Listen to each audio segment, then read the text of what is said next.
안녕하십니까. 사랑의 집 가정문화연구원 이사장 주수일입니다. 우리 인간들의 궁극적인 염원은 결국은 행복입니다. 그래서 행복은 우리 인간들이 살아가는 이유이고 삶의 목표입니다. 사람들은 모두가 열심히 일을 해서 돈을 벌고 연애를 하고 결혼을 하고 자녀를 낳고 양육을 하고 있는데 이 모든 것들은 결국은 행복해지겠다는 몸부림들입니다. 그런데 정작 인생에서 그렇게 행복한 사람은 그렇게 많지가 않습니다. 그래서 저는 세미나의 강의 중에 사람들에게 행복을 그렇게 원하는 인간들이 행복해지지 못하는 이유가 무엇입니까? 하고 늘 물어봅니다. 그러면 70%가 넘는 대부분의 사람들이 욕심 때문에 또는 만족하지 못해서 라고 대답들을 합니다. 그런데 이 만족하지 못한다는 말과 욕심 때문이라는 말은 결국은 같은 말입니다. 만족을 하지 못하는 것은 결국 욕심이 많기 때문에 만족하지 못하는 것이기 때문입니다. 그런데 이렇게 대답을 하는 사람들은 행복해질 수가 없습니다. 그 이유는 행복해지지 못하는 이유를 잘못 알고 있기 때문입니다. 이런 사람들은 행복해지기 위해서 결국은 욕심을 버리려고 해야 될 것입니다. 그러면 이 욕심을 버리면 행복해집니까?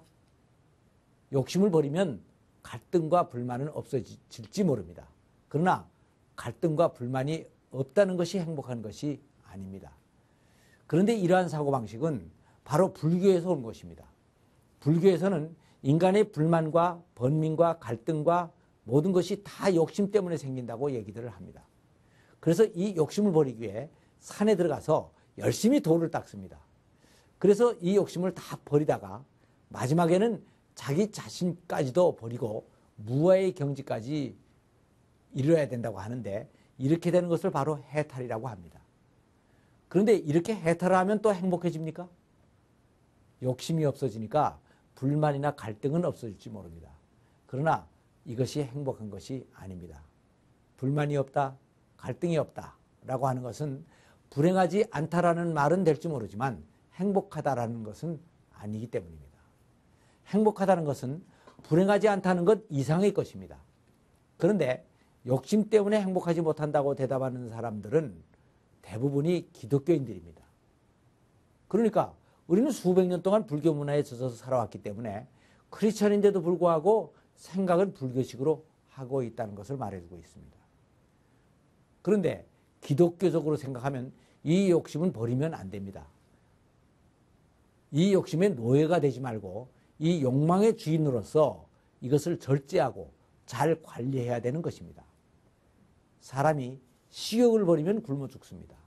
그리고 무욕을 버리면 일을 하려고 하지 않을 것입니다. 또 명예욕을 버리면 조속한 사람이 되고 끝날 것입니다. 그래서 이 욕망은 하나님께서 우리 인간들의 육신을 보호하고 또 수준 높은 삶을 살 수 있게 하기 위해서 특별하게 만들어 놓으신 귀한 것들입니다. 그러니까 이 욕망을 버리지는 말고 비전과 꿈의 수준으로 끌어올리고 이것을 잘 컨트롤해 나가야 되는 것입니다. 그렇다면 인간이 행복하지 못하는 진짜 이유는 무엇입니까?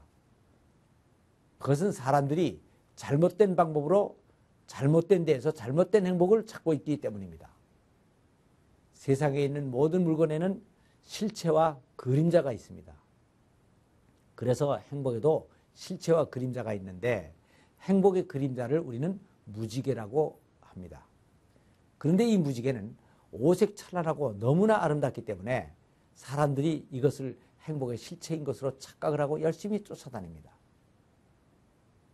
그래서 산 넘고 물 건너 열심히 쫓아다니다 보면은 거의 잡을 만하게 됐는데 또 이 무지개는 다음 언덕 너머로 도망을 가는 것입니다. 그래서 다시 쫓아가는데 잡힐 만하게 되면 또 다시 도망을 갑니다.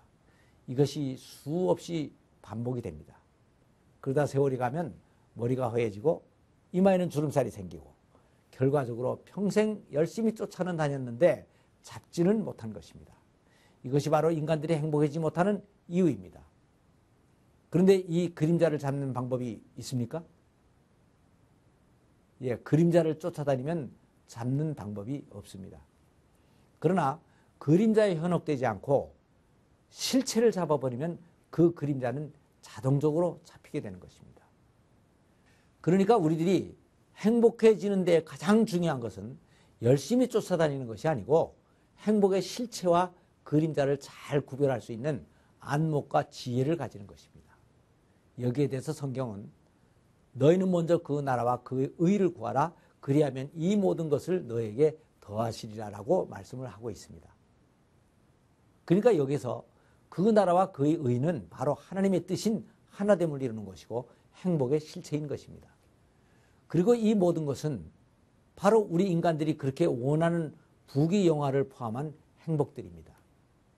그러니까 우리들이 원하는 행복은 그 나라와 그 의를 먼저 구하면 그 후에 하나님께서 덤으로 주시는 것이지 그렇게 쫓아다녀서 얻어지는 것이 아닙니다. 솔로몬은 어린 나이에 갑자기 왕이 됐습니다. 그래서 일천번제를 드리면서 지혜를 구했습니다. 그랬더니 하나님께서는 내가 내 부귀영화를 먼저 구하지 아니하고 내 백성을 잘 다스리기 위한 지혜를 구하였으니 내가 구한 지혜는 물론 주겠거니와 네가 구하지 아니한 부귀영화도 덧입혀 주겠다고 응답을 하셨습니다. 그래서 솔로몬은 수천 년의 역사 가운데 부귀영화를 가장 많이 누린 왕으로서 기록되게 된 것입니다. 우린 여기에서 인간이 성공적인 인생을 사는 방법과 행복해지는 비결을 배울 수가 있습니다.